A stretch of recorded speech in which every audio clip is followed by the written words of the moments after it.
hii nitaongelea Kiswahili juu ndio lugha yangu, kwa wenye kufanya maandamano. Naona video watu wanarusha majiwe, jua ni msifanye maandamano kama jinsi tuliona, ili watu wanakimbia kama vile mchaka. Unakumbuka wakati tulikuwa naenda shuleni asubuhi, inabidi kuamka asubuhi tunaenda kuchukua namba. Kwa hiyo unarudi nyumbani afu mnafanya mchaka. Acha nini watu kuhamia mtatani,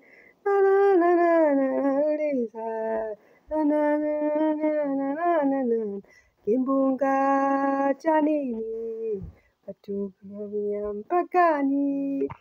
Okay? Watu wenyewe wanauliza wana maandamano ni mzuri bama, msivunje vitu. Unaona nchi yetu, manchi na ni Afrika tu kwa watu yote, kama ikivunjwa vile inachukua miaka kujenga. Okay? Vijana ni mweye mko mmeenda shuleni, mnajua masomo, mnajua vitu vinafanyika nini. Mjitahidi kufanya maandamano ambayo haitavunja vitu. Kwa hiyo watu kama vitu yote imeisha, wanarudia kwa mambo yao ya kutumika moja kwa moja. Pia mwambie nani mwenye atashinda atashinda hiyo wanaita nini, uchaguzi. Watashinda uchaguzi, kitu gani mnataka? Okay? Kama mko na mtu wa kusema mbele, mwenye mko ambayo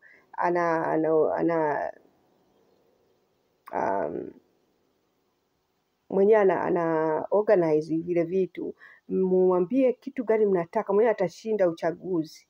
Okay? Kitu gani nyie vijana mnataka ili mwenye atashinda uchaguzi afanye. Nilifanya video ingine kuonyesha kwamba hakuna rais wa Tanzania atakuwa mkubwa kuliko watu. Kwa hiyo huyu rais wa Afrika yote, watu wote inabidi waanze kuangalia kama wajirani wetu sisi wanafanya. Unaona, wajirani wetu kama vile wa Burkina Faso, wa Mali, unaona wale ni watu wako pale, Senegali, wako pale wanatumika kwa watu. Na mwingine labda nimemsahau kuko 4 au ndio mimi naangalia kweli. Na watu wengi wanafanya vizuri, hata Tshisekedi anafanya vitu vizuri. Okay? Ni mtu ambayo unasikiliza. Okay? Kwa hiyo mwenye anaongoza sijui ni nani, mtafute mtu mwenye anaongoza, muandike vitu wenye mnataka. Mimi nawaza jinsi nienda Tanzania, nikuja nyumbani mwaka jana, mwaka huu nikaangalia kama watu wengi hawana kazi. Hiyo ndio kitu yenyewe niliangalia mara kwanza, vijana wengi hawana kazi. Naangalia mimi wakaka zangu pale hawana kazi. Na ukipata kazi ni kama vile mtumwa. Ni mtumwa. Unajua kitu yenyewe sijaongelea, sijui kama niongelea. Wakati nilikuwa Tanzania hii mwezi wa 7, nilikaa sio siku nyingi pale kwenye Dumila, lakini kaka yangu alikuwa anatumika, akaomba mkubwa wake aje kuniangalia juu nikitoka pale sirudi. Okay? Lakini wakamfukuza kazi. Akamwambia kama unataka kwenda kumwona kwa dada yako, nenda kwa dada yako, bakia kule. Na huyo kaka yangu alikuwa anaipenda hiyo fasi ya kutumika juu. Nakumbuka nilikuwa natembea Dumila usiku, sio usiku, yani jioni, kuna kuangalia samaki ya kukaanga, vitu vile na watu na mdogo wangu na yeye mtu tofauti. Siku nilikuwa naenda na kaka yangu, akanionyesha hapa ndio natumika. Huyu ndio mkubwa wangu. Huyu mwenyewe ndio anapata kazi. Alikuwa anafurahi. Lakini kazi walimtoa. Unaona? Hiyo ni kama vile utumwa. Okay, akwambia ukiendelea kwenda kule na mimi sikukanya hata masiku mingi pale, dakika zimeisha. Ndio nikaona kama una kazi unatumika kama utumwa, kama hauna kazi unajua kitu yenyewe nashangaa, ile masomo wanaomba nyingi hela, lakini ukimaliza hauna kazi. Unaona sasa, yani unaweza na kazi kama ikianza tu kazi nzuri, watu wa nje ndio wanapata kazi nzuri. Watanzania wanakuwa kama walinzi wa kufagia. Niliona kundege wakati nilikuja kundege, niangalia tu macho yangu juu, macho haina mpaka. Unaona macho haina mpaka. Nilikuwa tunamaliza tunangoja kusimama juu watu kwa kundege. Sasa watu wametoka sasa, kuko wengine wanakuja sasa kuanza kusafisha ile kazi yote ya chini, weusi ndio hapo. Ile kazi kubwa ya juu hakukuwa mweusi. Unaona, ndio ndisi naangalia watu wengi wanakuwa walinzi, wanakuwa hivi. Kwa hiyo wafanya siasa wetu wa Afrika hawapatii nguvu kwa vijana, lakini shule wanalazimisha tuende shuleni, na kama uendi shuleni wanakuona kwamba haujasoma.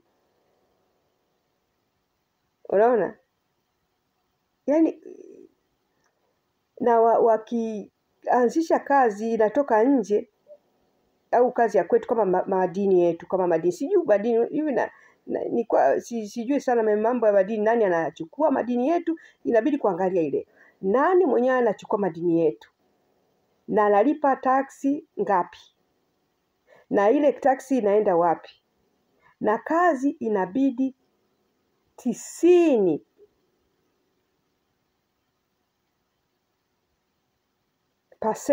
iwe Watanzania ndio wako pale. Lakini utaweza kukuta Tanzania ndio wanafagia, wanampokea mkubwa, kazi yote inaenda. Unaona, hii ni wafanya siasa wetu ndio wanafanya, sio watu wa nje wabaya, ni wafanya siasa wetu wabaya. Ni wafanya siasa wetu wabaya. Juu hawataki watoto wetu waendelee, wanajua wenyewe wanapewa hela. Ile ni kitu wa Mtanzania tunabidi kulazimisha wafanya siasa wetu wafanye.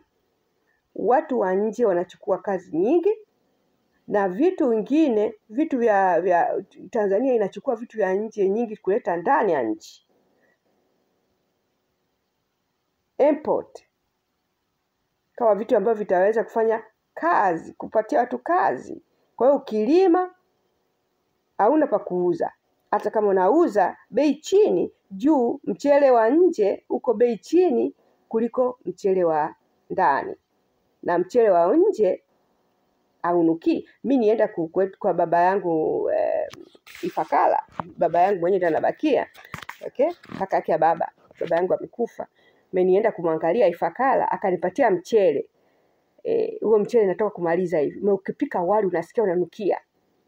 Mimi nilikuwa nabidi pete nini, unaona juu mchele wenyewe wa hapa upeti, unachukua tu unaosha unapika, unakula kama vile makapi. Lakini mchele wa baba ulikuwa unanukia, unasikia kama vile unanata. Unaona, lakini mchele ukifanya kule kwetu hautakuwa na thamani, juu mchele wa nje uko bei chini. Na hatujui mchele wa nje unafanyiwa aje, hatujui mchele wa nje unatokea wapi.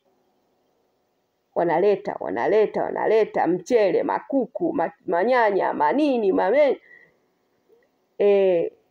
ile vile yote inapatia hela kuport bandarini. Kwa hiyo bandari ina hela sana. Na nani yuko kubandarini? Eske wa Tanzania wako kubandarini? Unaona, siasa sio kitu kigumu. Siasa kinapashwa moyo. Mtu mwenye kusiasa ajue kusema na awe na moyo kwenye anatakia kupatia watu. Hiyo ndio kitu yenyewe tunakosa. Wasafanya siasa wetu anaona utapata nini mimi? Unaona? wana moyo kama airport, yani kama jinsi nimesema hata airport nani mwenye wako pale kwa Tanzania wako pale, wako tu barabarani pale kukagua ndio hivyo tu. Nani wako kule kubwa? Inabidi kuangalia vile ni vitu ambavyo vya kwetu. Unaona, kitu yenyewe tunaingiza kutumboni, chakula. Kama Nyerere alikuwa anasema watu waende kulima. Na mikoani kimene ya Kiswahili. Alikuwa sema nini? Msi nani? Nitaikumbuka labda hiyo mwimbo. Usilale mnaenda kwenda kulima. Juu kulima ni chakula. Ile mwimbo ilikuwa Kiswahili lugha ya taifa.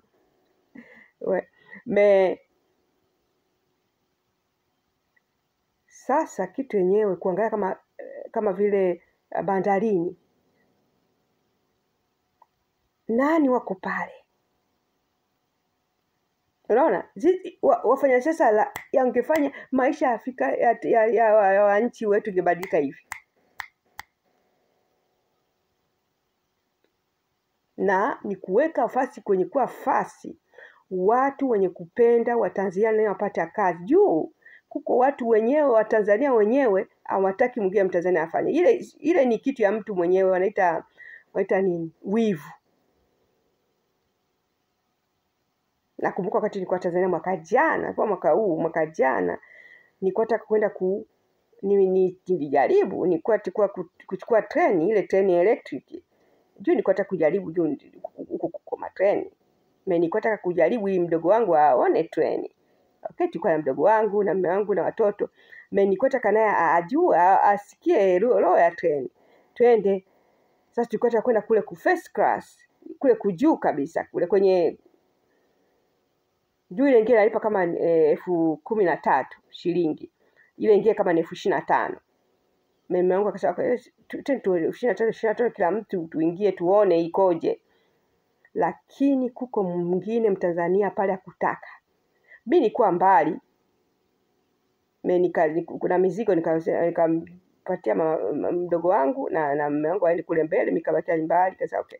Hata kwa kumstari wote. Lakini kule mbali nikaona mwingine Mtanzania ametoka kule kukiti, amekimbilia kule mwishoni. Kuingia kudirisha kudirisha kama mwambia mmoja kumasikio hivi na hivi. Wakamwambia mume wangu imejaa. Haya sema ina. Huyu alikuwa ashaanza kufanya imejaa aje. Mekati kuja nikamwambia unaona juu mimi nimeona kwa mbali, niko mbali. Juu ile nani ya kwanza wanaita first class wanakuwa watu wengi wa nje. Na sasa huyo bwana kama alikuwa anataka apate hela zaidi, kama hakukuwa tupenda sisi, kama alikuwa na complex. Unaona sisi watu weusi tukiona watu wengine tunafikiri kwamba sisi hatuna thamani.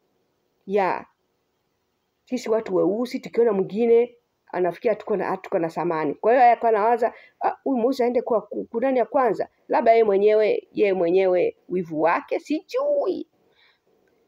Mimi nikaona boom amekimbilia akamkatalia, na wakati mwenzake yule wenye kuwa ile dirisha alikuwa anataka kuanza kufanyia. Mimi akamkataza. Akamtengeneza kusikia akamwambia imejaa. Sasa mimi akasema naweza kulipa hela zaidi. Nataka kunani sasa no nimejaa. Nikaona kwamba yule bwana hiyo fasi ya kule juu labda wameambiwa wapatie watu wenye kuwa nani. Kulikuwa watu wengi sana. Kulikuwa watu wengi. Kwa hiyo wale watu wenye hela na tuko na hela. Tuko na hela. Ni hela ya huku na kule hata kama una hela uko na hela. Dolari 200 ni 400,000 kwetu. Hata kama unafagia choo hapa kule uko na hela. Juu exchange, unaona? Yule bwana alikuwa na wivu akakataa sisi tusiende kule. Sasa ni wivu wake yeye mwenyewe. Labda iko complex. kwamba sisi mimi niko mweusi au hatuwezi kuwa kule, na ni treni ya kwetu wa Tanzania. Unaona, my point is inabidi kuwa na watu ambayo wanapenda watoto wetu wafanikiwe, kama jinsi Magufuli alikuwa, aliweka watu wenye kutaka wafanikiwe. Ndio maana waliua Magufuli. Magufuli walimuua, ndio najua.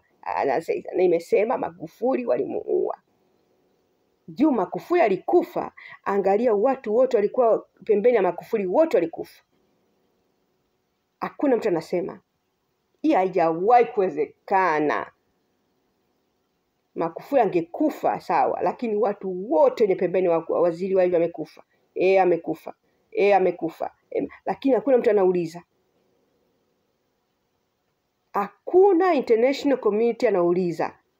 Jani watu wanakufa? Kwanza wanafurahi kwenye wapo. Tumemweza. Na mwingine amekufa tena on sawa. Juu hawataki watu waendelee. Sasa sisi wa Tanzania, sisi wenyewe inabidi kuwa na watu ambao wanataka Watanzania waendelee. Ni kweli tutakuwa na watu wa nje, juu tunabidi cooperate na watu wa nje.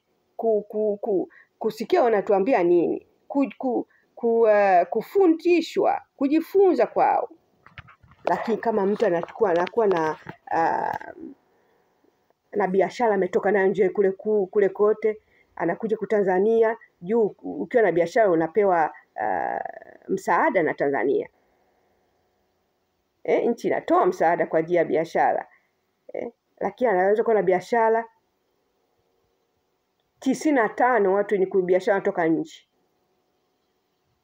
5 inabakia ni wa Tanzania, na wako kuona kufagia choo, kumsogelea, kumpatia chai mkubwa, kulinzi vitu vile.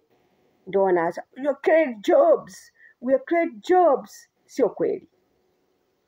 Airport tu inaweza kuinua uchumi wa Tanzania. Hata kama unasema okay, Elizabeth, labda hatuna uwezo wa kulima mpaka tulishe Tanzania. Okay, let's go this way. Hata kama hatuna uwezo wa kulima mashamba labda kulisha Tanzania yote, tuna export vitu vingi, na ile yote port 95 ni watoto wa Tanzania wenye kuwa wana kisomo ya kusoma, wako wenye kuwa logistic, wenye wana kisomo wanafagia, wenye wana nguvu wanafanya hivi. Tanzania inainuka juu export inaleta nyingi hela, lakini rushwa ni kazi 80, sijaangalia namba. Kwa hiyo nasema tu 80 labda ni watu wa nchi. Juu mwenyewe ana control export, ana control nchi. Mwenyewe ana control export ana control nchi. Juu pale ndio kila kitu kinakuja, mpaka madawa ya kulevya. Wale watu wenye kuwa kuport bandarini wanaweza kuharibisha nchi mara moja. Wanaita madawa ya kulevya, wanapatia wa vijana wenye kuhangaika, boom, nchi inarudi inakuwa zombie. My point is, wafanya siasa wetu, hata kama sio Tanzania, wanafanya siasa wetu hawapendi watoto wetu waendelee, na watu wa nje wanajua hiyo. Kwa hiyo wanaweka wale watu wenye wivu, hata kama mashule wanaweka wale mtu wa juu mashule yale makubwa ni mtu ambaye atoki Tanzania labda, au haiko Tanzania, ana wivu wake. Kwa hiyo bana kwa watoto wetu. Lakini kuenda mtoto unaenda shuleni, umesoma wewe au kusoma kwenda chuoni, na wajui kama unabidi mamilioni kwenda shuleni, na vitu yenyewe wote unasoma havina faida. Unakuta una karatasi zako, unakaa unasoma, unavuta sigara, unakunywa pombe na asubuhi. Juu yote madeni uko pale. Babangu alihangaika sana. Babangu alikuwa anakunywa pombe, mama yangu alikuwa anakunywa pombe, lakini baba alijigang'aniza kutusomesha. alisomesha, aling'ang'aniza mtu kaka yangu. Kaka yangu anaenda kule anakunywa pombe, anarudi. Mie nikabeba mimba shuleni. Lakini kwa naona baba anahangaika. Jue elimu ilikuwa ya maana kwetu. Elimu ilikuwa maana kwao. Lakini hivi nikuja kuona wow, kumbe baba alikuwa anahangaika. Watoto wote wale kusomesha. Ameng'ang'ania. Mimi naenda tu sekondari boom nikabeba mimba. Mtoto wangu wa kwanza. Hiyo ni utakuta nani mbele. Unaona? Lakini baba yani yote kwa oh my God, what did you do? Kaka yangu amemnani, kaka yangu uko pale. Dumila. Hana kazi. Genius. Is genius. Albert genius. Alikuwa anafungua radio na hajaenda kusoma. Kakangu alikuwa anafungua, anaitoa radio yote, anaifunga yenyewe bila hata hajaenda kusomea hiyo shule. Na angali mdogo. Radio sio radio ya sasa hivi, ile radio ya zamani. Anafungua na mtoto wangu mwanaume naye yuko kama vile mjomba yake alikuwa. Babake alikuwa anakasirika jua tukimnunulia kitu ya elektroniki. Unakuta shafungua yote. Sasa tukajua nini? Hatakuwa anajua nini? Mtoto wangu mwanaume hivyo alifungua yote. Sasa ingia anarudisha yote, sasa ingia arudishi. Oh my gosh.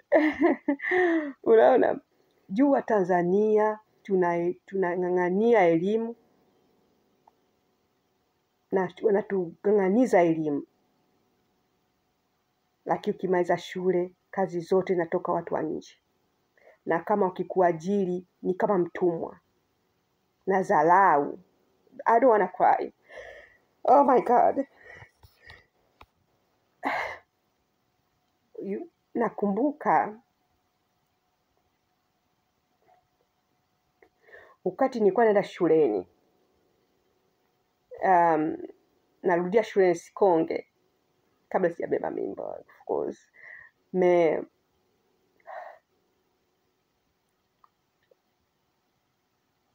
Tulikuwa napita kama kichorochoroni na rafiki zangu, unajua.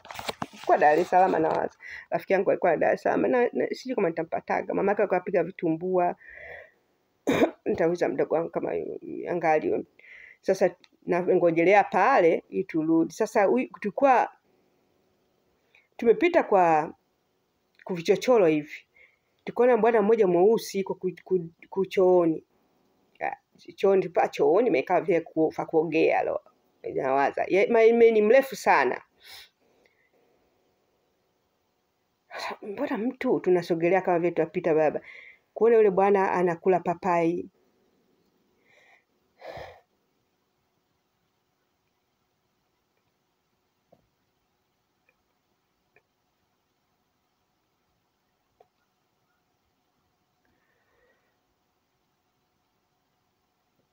Bene. Sorry guys.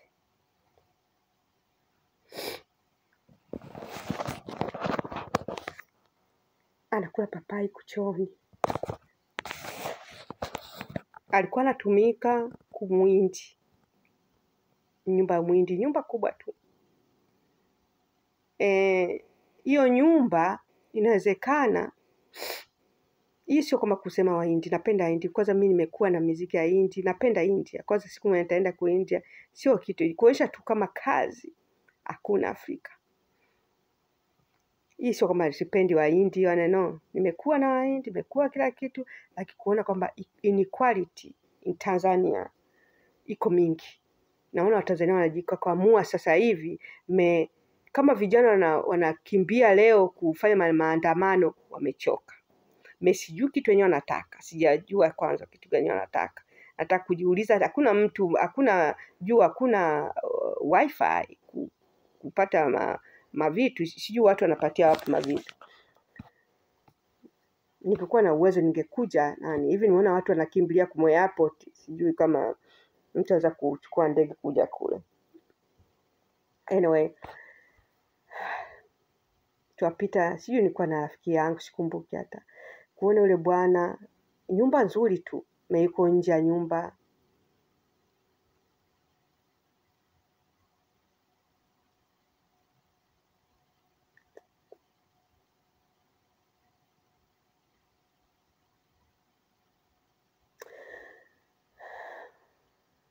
Sijui kama alikuwa ndo fasi yake kuogea. Sijui. Hiyo image, nakwambia vitu vinapati.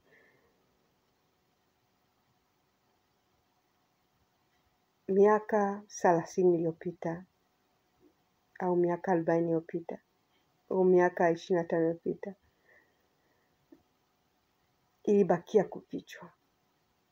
Nyumba nzuri, lakini mbona ina majani? Tunaona kwa mbali jinsi alikuwa mrefu kuko hiyo kwa kuogelea, anakula papai, anakula na mkono kwa hivi.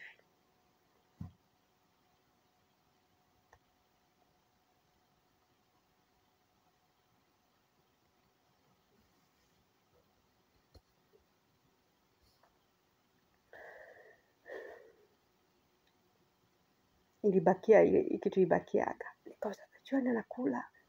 Haituona. Yaani watu wanafikiri utumwa umeisha. Na utumwa hujaisha Afrika. This guy anapata hela labda, analinda sijui, lakini anatumika, anaoga kwa nyumba majani. Ile yote hiyo unaweza kuona ni kitu kidogo. Unasema Elizabeth bali anapata hela, inatumikisha kichwani kwako. Inatumikisha kwamba hauna thamani. Nyumba nzuri ya hivyo. Hakupata fasi ya kusema kwamba ukitaka kuoga oga hapa. Yuko na kanyumba kake nje ya majani na inawezekana alikuwa mlinzi. Ni fasi ambayo watu wengi hawapiti hapo kichochoni. Kwa hiyo alikuwa na kitu ya kama ya kuoga, kama ni sijui ya nini. Ni ya majani yake. Kama vikichanja. Anakula papai. Nje na mikono hivi. Ile image ilibakiliaga, akasema Mungu wangu. Yaani sijui kujua nini, ilibakia kurohoni. Because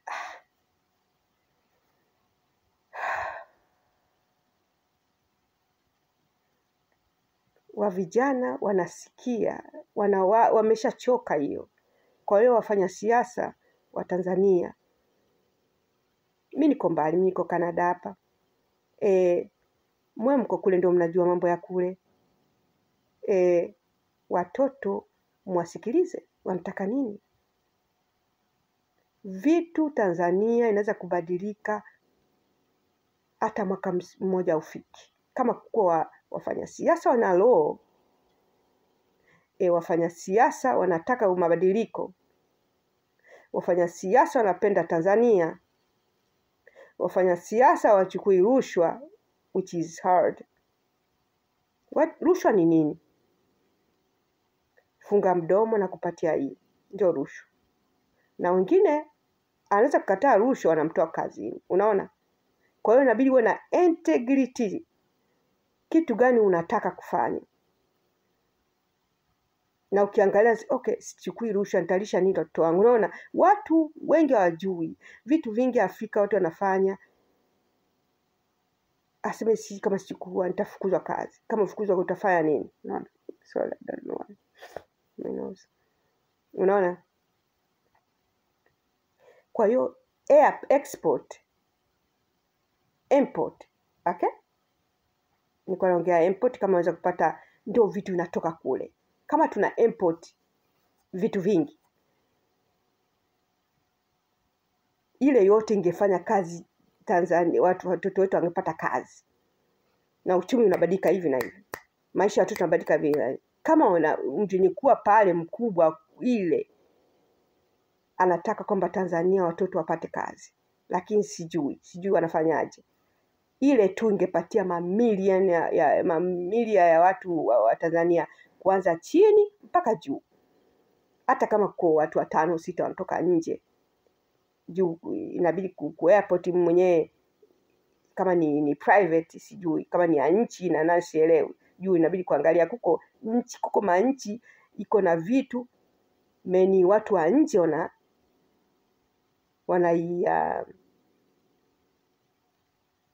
patumikisha, wenyewe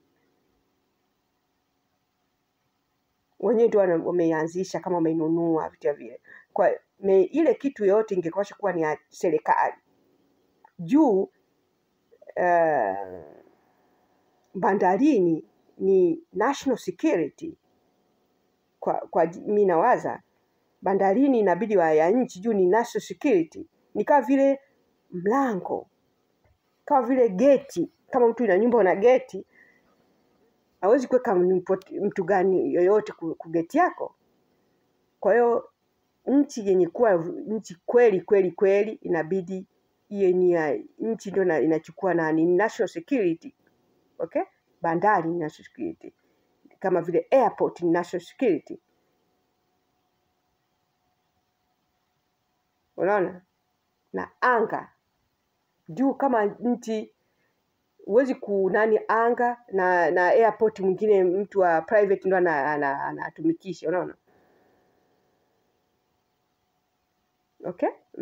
Nataka kuambia wa ndugu zetu vijana, sijawahi kuona kama jinsi niko hapa, sijawahi kuona Tanzania iko watu vijana wanataka mabadiliko. Sijui kama wanataka mabadiliko ya nini. Mimi nawaambia tu kama unataka mabadiliko ni sawa. Na mimi nimekuwa Tanzania, nimeona kwa baba anahangaika mambo shule. Shule ni shida. Mwenyewe baba alihangaika sana na akamsomesha na akaendelea. Ni mdogo wetu, kaka yetu. Sijui kama sitaki kutoa jina lake, sitaki kumharibia nani. Okay? Yeye aliendelea kweli. And baba alikuwa proud. Unaona? Lakini kulipa, kukopa, kufanya hivi, kutumika, kula msusa kila siku, fanya nini? Matembele. Sikuwa napenda ndio waita nini? Cabbage. Man. Ukianza kuona tu cabbage siku 3 ninafululiza, unajua hakuna hela. Lakini unajua kwamba ni kusomesha, kama ni pombe, kila mtu ana mzimu wake, unajua. So siwezi kuwalaumu, kila mtu ana mzimu wake. Unaona, ndio hivyo. Kwa hiyo wa vijana wetu muandike. Msivunje vitu, muandike jinsi mnataka ni nini.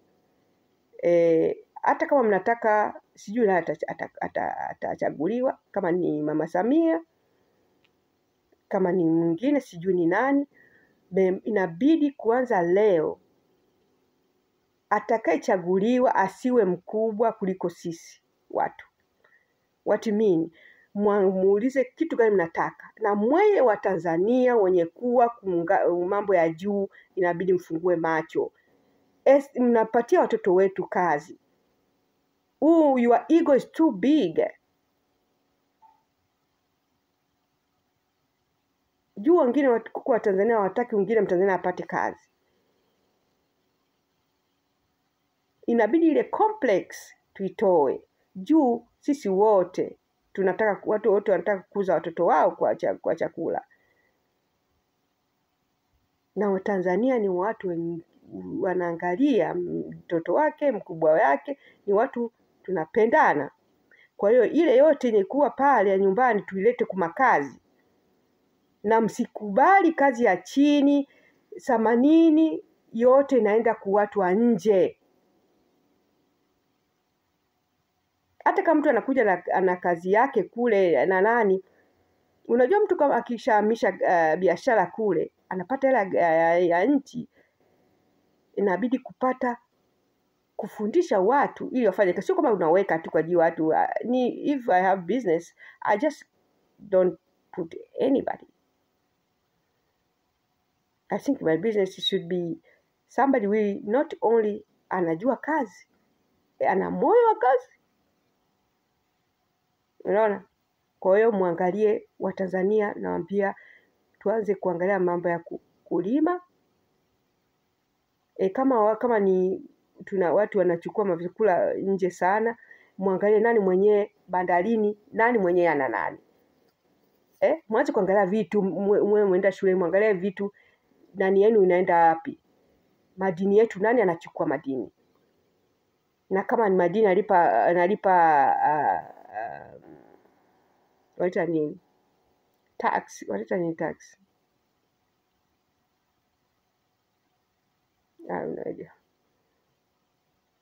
Wanalipa ushuru. Oh, thank you universe. Ushuru. Wanalipa ushuru, lakini muangalia kama 80 yote ni watu wa Tanzania. Kwa hiyo yani tusingekosa kazi. Watoto wetu wangekuwa na nani? Juu hata kama mtu atumika bandarini, anapata hela mingi, labda anza kuanzisha kazi nyingine, fasi nyingine. Kwa hiyo kule naye anaendesha, unaona?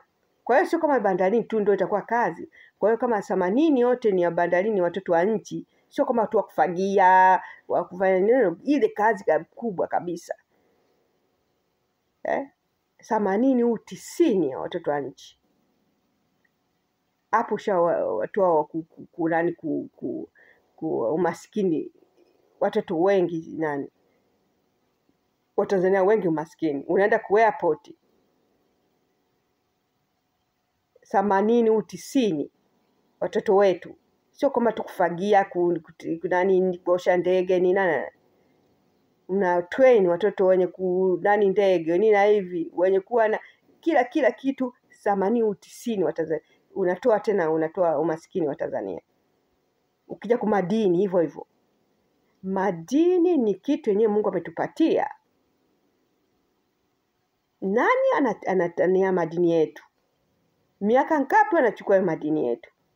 Hii fasi 3 kwa mimi ni ya maana. Kwenye madini, bandarini, kuma airport, na shule inabidi kuweka chini malipo. Shule waanze kuomba vitu ambavyo havina nembo. Kuomba vitu vichache.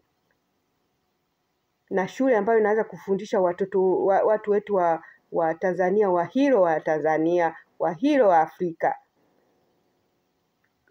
Kufundisha kufanya biashara ni nini. Tunasoma vitu vingi. Nakumbuka nilikuwa nasoma vitu ya Canada na sijakuwa Canada. Mimi nilikuwa najua Canada, sijakuja Canada.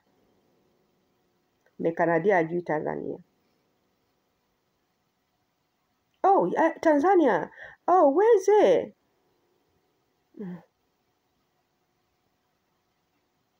Sio kosa yao. Mtu akiniambia hivyo, uko unatoka wapi wewe? Ni IT. No, mimi Tanzania, ni Afrika. Okay, ni nchi gani hiyo Afrika? Ajua hata kama Afrika ni continent. Eske ni kosa yake? Sio kosa yake. Hawafundishi vitu ya kule. Juu ukimfundisha mtu utampenda. Hawataki. Messi tumeng'ang'ania vitu yao. Oh my God, I need to know. See? So, inabidi kubadilisha vitu vile ninasoma. Nasikia kwamba wanaanza kubadilisha Burkina Faso vitu ya vile. Watu wanalalamika. Oh my God. Hiyo ndio ina maana. Ni kitu kizuri kusoma vitu wa nje kidogo, lakini mimi nilikuwa najua Canada, sijafika Canada. Nilikuwa najua maple syrup, nilikuwa najua kwamba wako na maji mengi, na nilikuwa najua kwamba wako na miti. Hakuna mtu hapa anajua Tanzania, wa Canada anajua Tanzania. Labda kama alisafiri.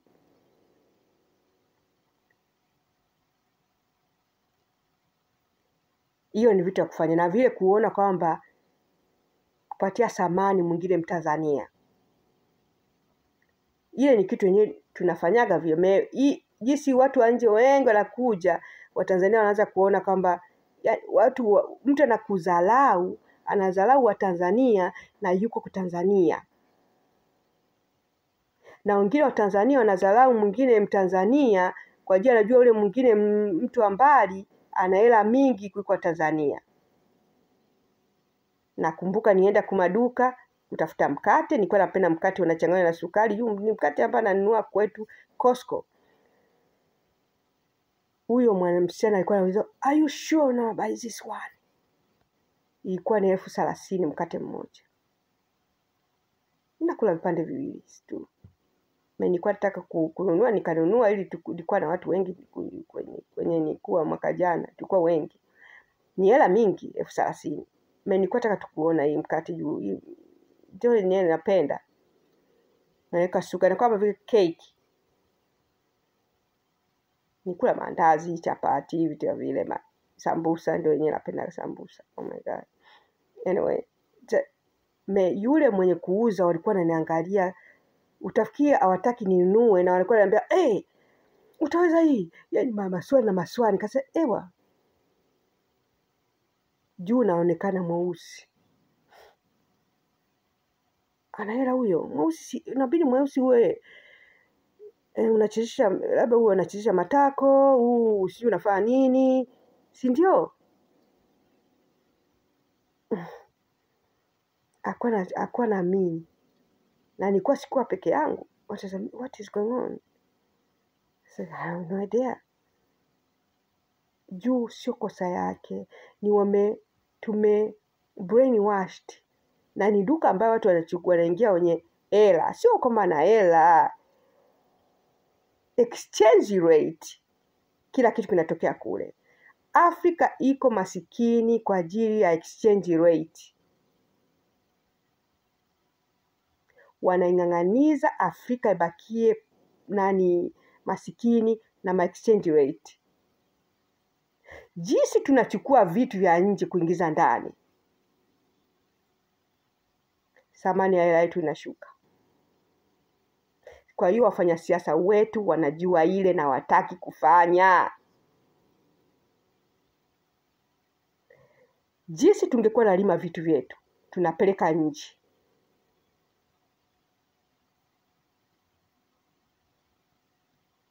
Unaona?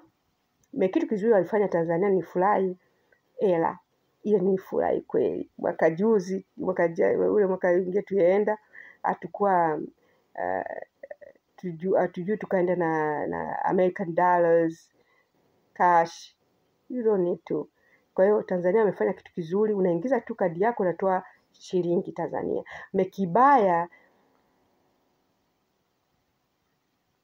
hela yetu inakuwa kama vile haina thamani.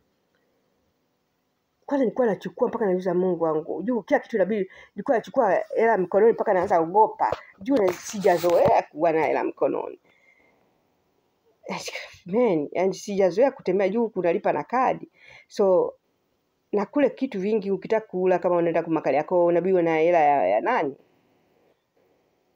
Ya mkono. Kwa hiyo unakuwa cash. Kwa hiyo hela yetu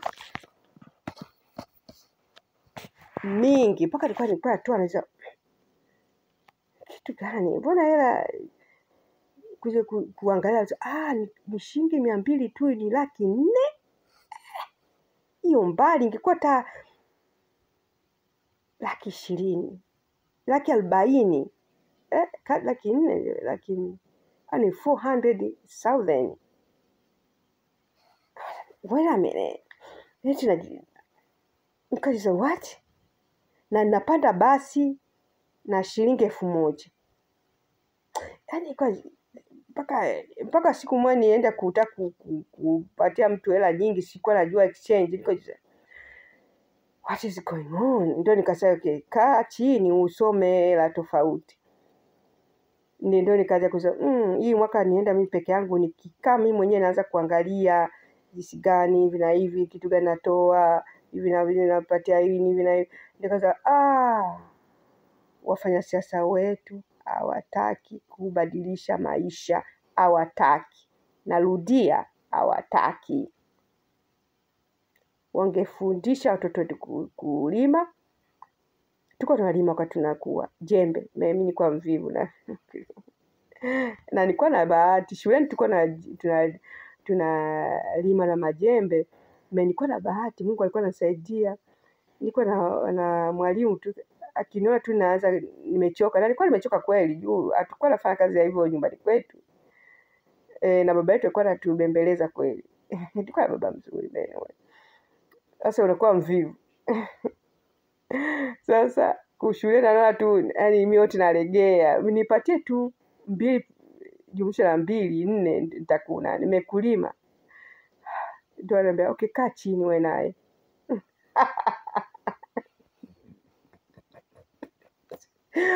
Usipatie haya watu, kaa chini. Najifanya unaumwa nini. Anyway, mewa Tanzania na wa vijana wetu, kama mnafanya maandamano ni sawa. Msifanye maandamano ambayo itaharibisha vitu, na msifanye tu mabadilisho kwa ajili ya kubadilisha. Labda mnaweza kumwacha mwenye atachaguliwa sio ni nani, muombe kitu nataka. Muanze kufungua macho kuangalia vitu vyetu vya maana, vya muhimu, nani anachukua. Na vitu wenyewe mnakula vinatoka wapi? Na mwenye kuwa kitongoji mwenu ni mtu wa wapi? Eske mtu umemwona hii ametoka tu fasi moja amekuja pale anaweza kuambia kitu gani kufanya? Msipigane. Tufate mila na desturi. Msivunje vitu. Omba mwenye atachaguliwa sio ni nani. Ombeni kenye mtatakiwa. Juu kuanza leo nifanya video na ni kwanza nani Afrika tunabidi kuchagua wafanya siasa kama Traore, wafanya siasa kama Juta, wafanya siasa kama Wamali, wafanya siasa kama wa Senegali. Wale ni wafanya siasa ambayo wafanya siasa kama Tshisekedi ni wafanya siasa ambayo wanahangaika. Hamwezi kujua wao wafanya siasa wanahangaika aje kujikwakwamua. Kwa hiyo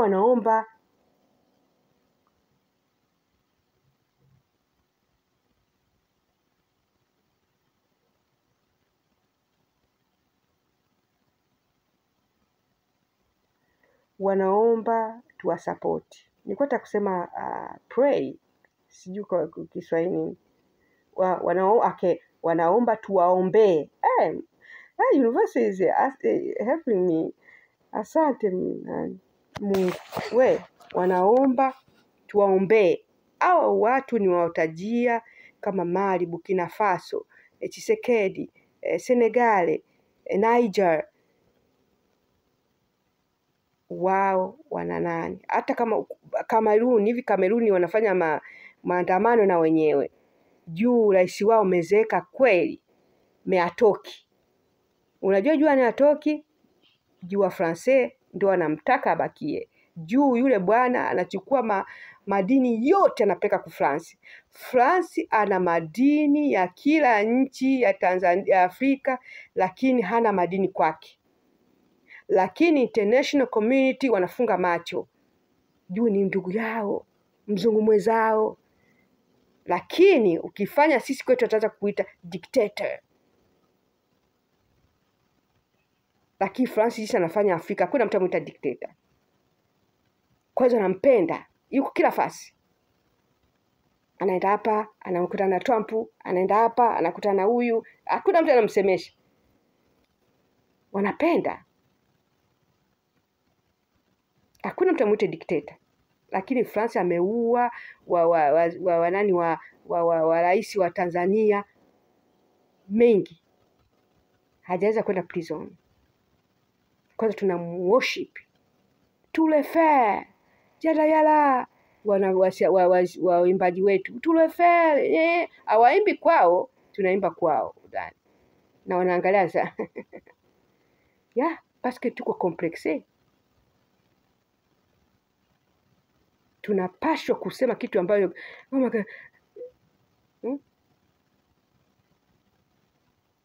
tuko ile inabidi kutoka kule kwanza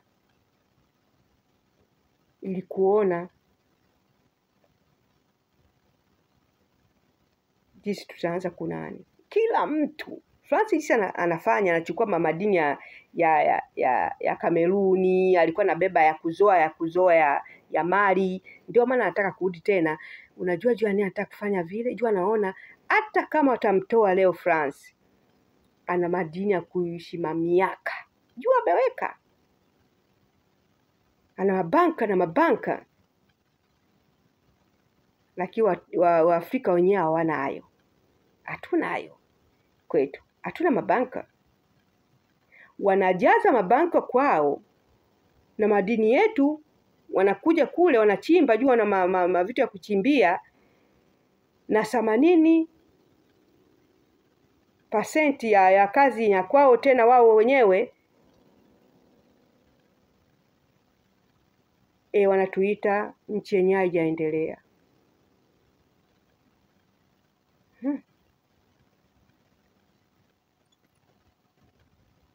Kama Trump asema third world. He's right. Third world countries. Sijui kama Trump ashaendaga Afrika. Sijui kama ataenda. Hawezi kwenda. It's garbage kwa yeye. Yeye mwenyewe amezaliwa kumachoya ya adhabu. Hawezi kwenda. Hakuna choo adhabu. Hata kama tuko na adhabu. Ukitaka choo adhabu uende ku France. Juu adhabu zetu ziko ku France. Anyway, watoto wetu wa vijana, sijawahi kuona kitu ya vile, lakini msijaribu kuvunja kitu. Muendeleshe kile kitu. Mwenye atachaguliwa sio ni nani, na ngojea, muombe Mungu na mng'ang'anize vitu yenye mnataka, muombe watabadilisha. Hii ni wakati wa kubadilisha vitu. Hakuna mfanya siasa atafumba macho. Magufuli amefungua watu macho. Magufuli jinsi alikuwa anafanya, kila mwanasiasa anapaswa kufanya vile. Ndio Mali anafanya vile. Ndio Trump anafanya vile nchi yake. Kila mtu. Lakini walimuua kwetu. Walitaka kumuua Trump naye.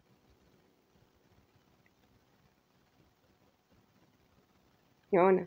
Jua wataki. Hii ni kitu ambayo tunaweza kumaliza bila damu, bila kubendera yetu hakuna damu. Naweza hakuna nyekundu, Bendera yetu ya taifa ina rangi nne, ya kwanza kijani. Hakuna nyekundu. Rangi ya misitu ya pili manjano. Rangi ya madini ya tatu nyeusi. Sisi wenyewe ya 4 buluu. Rangi ya bahari hatuna damu. Okay? Tunaimba madini, madini yetu yote inachukuliwa na watu wa nje. Wanalipa nani? Wanalipa ushuru, sijui. Unajua jinsi wanaikaga wafanya siasa wenyewe wanataka ili wasilipe ushuru mwingi. Labda wanalipa ushuru, afu anamwambia beba kwako. Hiyo wote wanafanya juu ya nini? Hawataki manchi iendelee. Wanaweza kutupatia. Unajua kama wao wanaweza rahisi kweli kulipa ushuru kwetu. Jua nini? Kama nisikwambia, hela ya huku iko na thamani kuliko kule. Kwa hiyo hawawezi kushindwa kulipa ushuru. Hapa kwetu nikienda kununua kitu ya $1 nalipa ushuru. $1 nalipa ushuru. Lakini unataka kuniambia unachukua madini kule kwetu huwezi kulipa ushuru? Na hela yetu huku na thamani kwenda kule, hawataki. Unajua jina hawataki tuendelee. Na sisi hawataki tuendelee, tuzidi kwa thamani wao. Na jinsi mashule yote tunafundishwa yote mavitu ya shule inazongelea wao. Hatuna mlango wa kutokea. Hawalipi ushuru na tukaenda shuleni, shule iko kali. Na ukiweza kulipa unasomea wao. Na huku shuleni ya kwetu huku hawasomi kule, hawasomi vitu ya kule. Hawasomi. Akisema tu Afrika na bam. Hawasomi vitu ya kule. Kwanza watoto wetu huku wakiingia shuleni kule, mpaka mtoto wangu mmoja wakati unakuwa ananiuliza, mama, Afrika kuko viatu? Yule mtoto wangu mwenyewe alisomesha, alienda yeye mwenyewe mwaka juzi kama alienda yeye mwenyewe Afrika, kakaa yeye mwenyewe miezi 6, akasema ngoja naenda kwanza Afrika kuona. Alikuja mkubwa kidogo, akasema mabadiliko vitu ya vile, unaona swali yako zaidi kwa viatu. Okay? Juu shuleni watoto wetu weusi, hata kama sio huko Afrika, unasoma, unakaa kushule, hawasomi vitu vya Afrika, na vitu wenyewe unasoma huku havihusiani na sisi. Kwa hiyo watoto wetu wako gizani. Tunaonyesha kama vile kufanya kitu kumaisha, juu kila kitu wenyewe invented this, hakuna black. Invented this, hakuna black. Invented this, hakuna black. Kwa mtoto wetu ana shrink. Hapa kuna shule huku. Ile ndio kitu yenyewe sipendi shule huku. Wanasoma vitu vingi vizuri, lakini kuko manani watoto wetu ana shrink. Lakini sisi watoto wetu kule kwetu Afrika wanajua vitu vya huku. Unaona hicho walifanya? Watu wajanja. Lakini oh my God, I need to go to school. Unasomea vyote, usome hata umjui jirani yako anafanya nini.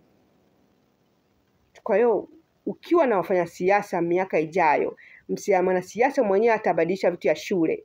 Ni mwanasiasa anabidi kupongezwa Afrika yote. Mwanasiasa mwenyewe atabadilisha vitu ya shule yenyewe, vitabu ya shule. Kutoa vitu yenyewe havina maana na kuweka vitu yenyewe vina maana. Vitu ambavyo inasaidia wa Afrika kuona kwamba tuko wa maana. Yule mwenyewe rais atakuja kufanya hivi, yule mwenyewe mfanya siasa atakuja kufanya hivi, na akaweza. Inabidi kila Mwafrikeni asome shuleni. Sijui ni nani, labda Treol, sijui Mali, sijui. Inabidi kuangalia vitu wenyewe watoto wetu wanasoma, na inabidi kuangalia vitu wenyewe wanaomba vitu ya shuleni. Vitu vingine havina maana, vitu vingi sana. Niona mtoto wa mdogo wangu vitu karibu 600,000 watu wanahangaika. Yote hiyo kwa ajili ya miaka 2 tu, na unamaliza pale, hauna kazi. Juu vitu vyote tumepatia watu wa nje. Wafanya siasa wetu wanajua, ndio maana watu wa nje wanaweka mamilioni ya hela kwa siku ya wataita nini, kwa siku ya nini, uchaguzi. Uchaguzi ni kitu ya muhimu kwa watu wa huku kwa Afrika kuliko kitu yoyote. Mtu mwenyewe wampendi, wanaanza dictator, akuchaguliwa sawa, human right, this scam organization. Yes, it's a scam. Human watch, UN, human rights, all this scam. Wanna watch what? What is they watching? What are they watching? Hakuna kitu wanaangalia. Angalia jinsi Sudan, miaka mingapi kwa pale. Wa Sudan wazuri. Watoto wa Sudan wazuri. Mimi napenda ningepata ile ngozi yao ile. Ile ngozi ile ya Sudan ile. Watu ile yenye ngozi nyeusi, itafikiri nywele vile. Hawaumwagi sana. Na wanajua wako na defense mingi kumwili. Ile ngozi yao iko na wanapaswa kuwa kujua sana. Lakini wengine wanaita she's too black, she's not beautiful. Jua wametu washed kichwani. Mungu hawezi kufanya kosa. Kama Mungu amekupatia mimi niwe mweusi na mwingine asiwe mweusi, Mungu ndiye anajua. Jua nini na nijikatae. Kwa hiyo nakataa Mungu. Na mtu wa kwanza ametoka Afrika Kwa hiyo utakata mtu wa kwanza alitoka Afrika, utapenda nani? Mtu wa kwanza ametoka Afrika na sayansi inasema hivyo. Lakini wanasema sisi cha tuko watu wazuri. Well, I mean, what you say, what? Mtu wa kwanza anatoka Afrika, which is black, ni mweusi. Lakini anakuambia wewe mweusi hauko mzuri. Na watoto wetu jinsi shule haipatii thamani. Juu ukikaa kushule unaonekana kama hamjafanya kitu, kwa unaenda hivi. Tuje Afrika, elimu yetu haisemi sisi wenyewe, inasema watu wa nje. Unaona? The vice versa. Kwa hiyo vitu yote wamepanga kwa ajili yao. Kwa hiyo siku moja naomba Mungu nione mtu anabadilisha, nisikie kwamba amebadilisha, ametoa hivi na hivi na hivi, vitu wenyewe havina maana. Watoto wetu wanasoma vitu vingi wenyewe havina maana. Ndio maana watoto wetu wengi wanataka kuja huku. Wanaenda Mediterranean Sea kuvuka. Juu ndio kwenye kwa hela. Lakini hela ni wenyewe ndio wanafanya iwe bei chini. Avec exchange rate. Wafanya siasa wetu wanabeba vitu vingi wenye kutoka nje kuleta ndani. Hawapatii kazi ndani kuleta nje. Unaona? Kwa hiyo kila nchi wanabeba kila kitu wanafanya, wanatupa Afrika. Magari, manini yote inakuja Afrika. Lakini wale wote wenye kuuzia Afrika, sisi tunapatia uchumi wa dunia kwa ajili ya kununua magari, mavitu, lakini wale watu wakikuona kwa nchi yako hawakusamini. Oh, she's black. Is she beautiful? Oh my God. Hawajui kama sisi ndio tunanunua vitu vyao. Unaona jisiko? It's so easy to change. Through our petition, through our will.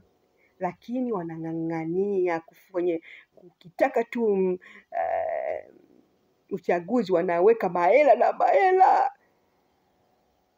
Wanakimbilia election watchers. I don't know where. Wako na organization yenyewe wamesha hitman organization. Kwa jiko wakiona tu wapata mtu, oh my God, Tanzania, angalia. Kama jinsi Tanzania kwa ni mfano, dola 200 ni laki 4. Okay? Angalia. Labda dola 200 inakuwa ni laki 2. Watafanya juu chini. Juu watu wanawajua, wanajifunza. Wana vitu kwa hata kama huwezi kuwa 200, hata kama dola inakuwa laki 4, inakuwa laki 3.5. Kitu gani kimebadilika? Hakuna, mbona hakuna kitu kimebadilika? Rais yule rais yako, nini kitu kimebadilika? Oh my God, wanaanza kupanike. Watarudisha, wakiona kama ni mtu wa siasa na wanamfanya amekufa. Ilikuwa laki 4, dola 200 kwa laki 4, na kwa dola 200 na kwa laki 6. Unaona? Juu wenzetu hawapaniki. Wanaangalia kwa namba. Jua nini exchange inakuwa iko, mahela ya nchi inakuwa na exchange, inakuwa nani anapanga?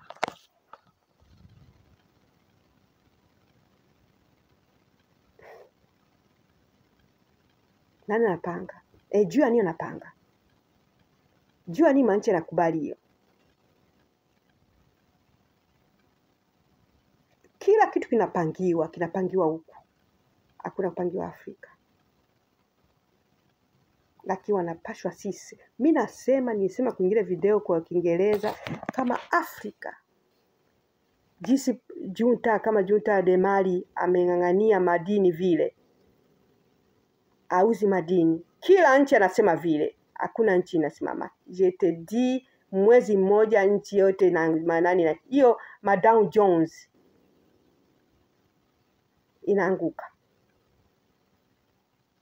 Gold, this one gold, this is number one gold. Hii mama dhahabu wanapanga huku mabei, hawana dhahabu. Utapangaje bei? Nikawa vile mimi napika vitumbua, wewe ndio unanipangia bei yenyewe itauza kitumbua changu. Mimi napika vitumbua, wewe ndio unanipangia bei. Tunaacha miaka na miaka. Mimi napika amka asubuhi, nasaga mchele, naweka hamira, naweka sukari, naweka maji, napika kitumbua. Jirani yangu anakuja, okay Elizabeth, kitumbua chako hichi uza senti 25. Nasema sawa baba, asante. Kesho nakwambia 25 kwa mingi, uza senti 10. Okay baba. Kesho kutwa anakuja, ilikuwa bei mingi, patia bure na mtaji umeisha. Anyway, I can't talk all day. So Mungu awabariki Watanzania, tushirikiane. Wenye kuwa na vyeo, muangalie watoto wetu wanahangaika, watoto wetu wamewako barabarani, juu wanataka kitu nani. Na wenyewe watoto wetu wenyewe msitake tu mabadiliko yenyewe kwa ajili umesikia mwingine anabadilika. Muangalie mtu gani tutapatia nchi yetu atuongoze. Na mabadiliko haitokei kwa ajili ya rais. Mimi nawaza naamini mabadiliko yanatoka kwenye upo. Kukitongoji, kukijiji, muangalie nani mwenye kuwa pale kwenu. Mchague mtu ambaye anabadilisha mabadiliko, na mtu mnachagua kama hajafanya mabadiliko mnamtoa. Nabidi kila mtu ainuke na mabadiliko ambayo inafanyia kupatia watu wote wa nchi, sio ya mwenyewe. Asante sana, Mungu abariki. Mfanye vitu yote kwa kimya kimya, msivunje vitu juu maisha ni magumu sasa. Maisha ni magumu. Msivunje vitu kama mtamalizia mitaji watu wengine. Asante sana, jina langu ni Elizabeth. Mnifuate ku